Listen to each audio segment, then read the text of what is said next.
Hi everyone, welcome to our channel, Anchored Life Ministry. And again, this is Pastor Joel, and this is my wife, Julie.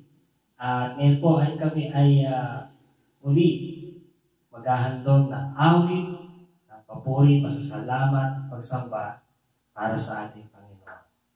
And this song is one of the beautiful songs, and yet it carries on a very powerful message. Napakaganda ng awitin na ito.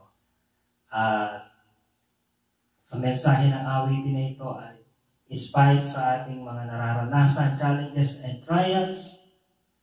Ang ating Panginoon ay patuloy na tapat sa bawat isa sa atin. Mami? Praise God. Hallelujah.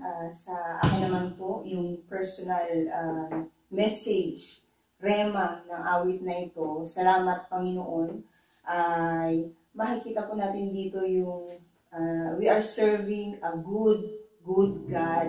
Yan, hallelujah. So enough yung goodness ng ating Panginoon para talagang itaas mo yung kamay mo na magpasalamat lang talaga sa Kanya sa lahat ng mga bagay na ginagawa niya, maging yung Kanyang katapatan.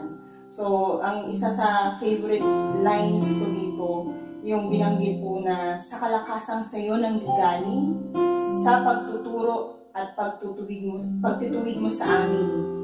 Salamat Panginoon.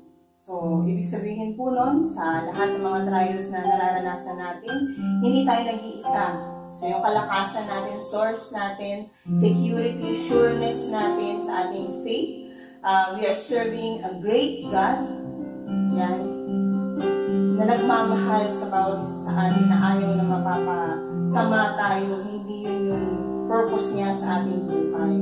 According nga po sa Jeremiah 29:11, may pagtuturo rin na ginagawa si Lord. Hindi tayo pinapabayaan sa kung nasa saan lang tayo. Andun talaga yung kanyang guidance.